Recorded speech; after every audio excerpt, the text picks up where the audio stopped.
नमस्कार. आर्य संगीत प्रसारक मंडळातर्फे प्रस्तुत होणारा 17वा सवाई गंधर्व भीमसेन महोत्सव हा 18, 19, 20, 21, 22 डिसेंबर 2024 या तारखांना महाराष्ट्रीय मंडळाच्या क्रीडा संकुलात साजरा होणार आहे. हे 17वं पुष्प आहे या महोत्सवाचं. आणि गुरुवारी आपण शहनाईच्या मंगलसुरांनी बल्लेश यांच्या सुरू करू. मग आमच्या किराणा घराण्याच्या युवा गायिका शाश्वती चव्हाण जुरुंगे यांचं गायन, राम देशपांडे यांचं गायन, डॉक्टर एल सुब्रमण्यम यांचं कर्नाटक व्हायोलिन आणि पंडित अजय चक्रवर्ती यांचं गायन. शुक्रवारी 4 वाजता सुरू होणाऱ्या पुष्पात सुरुवात कृष्णा बोंगाणे आणि नागेश आडगावकर या रशीद खान यांच्या शिष्यांच्या सहगायनाने होईल.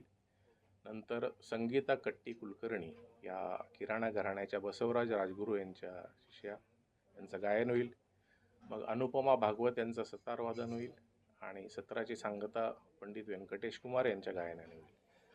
शुक्रवारी मोहिनी संच असं म्हणू आपण, ज्यात 5 स्त्री कलाकार आहेत. यात रुचिरा केदार गायन, सहाना बॅनर्जी सितार, अनुजा बोरुडे शिंदे पखावज, सावनी तळवलकर तबला आणि अदिती गराडे यांचं हार्मोनियम. अशा 5 हा संयुक्त कलाविष्कार असणार आहे शास्त्रीय संगीताचा. त्यानंतर विराज जोशी यांचं गायन होईल.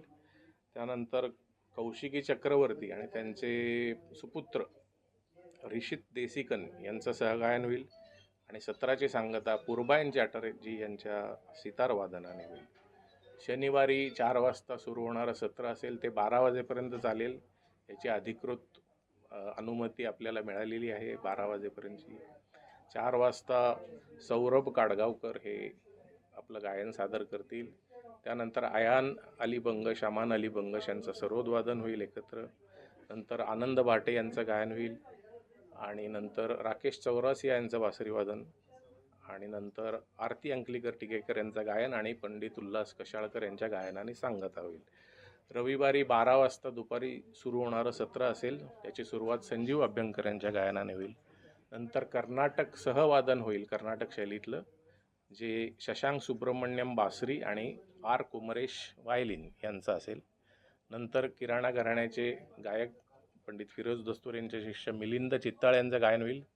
नंतर अदनान सामी खान यांचं शास्त्रीय संगीताचं पियानोवर सादरीकरण होईल. नंतर प्रसिद्ध नृत्यांगना आणि अभिनेत्री शोभना यांचं भरतनाट्यम नृत्य होईल आणि या महोत्सवाची सांगता डॉक्टर प्रभा अत्रे यांच्या स्मरणार्थ आदरांजली म्हणून त्यांच्या शिष्यांचं, म्हणजे 4 त्यांच्या त्यातल्या 3 शिष्य आणि 1 शिष्य आदिती ठाकूर कुंडलकर, अश्विनी मोडक, अतिंद्र सरवडीकर आणि चेतना पाठक या थोडा वेळ एक स्वतंत्रपणे आणि शेवटी एक रचना सहगायन अशा रीतीने आपल्या गुरूंना आदरांजली अर्पण करतील आणि आमच्या महोत्सवाची पण ती एक स्मरण आदरांजली असेल. तर या वेळेला आपण विविधांगी, विविध घराण्याचं, विविध प्रकारचं संगीत एकत्र आणण्याचा प्रयत्न केला आहे. नवे, जुने, मध्यम वयाचे आणि कारकिर्दीचे विविध प्रकारचे कलाकार, हिंदुस्थानी, कर्नाटिक सगळ्या प्रकारचे आपण इथे आणण्याचा प्रयत्न केला आहे. रसिकांनी नेहमीप्रमाणेच भरभरून आपल्या उपस्थितीने याचा आनंद घ्यावा आणि आम्हाला आशीर्वाद द्यावा. धन्यवाद.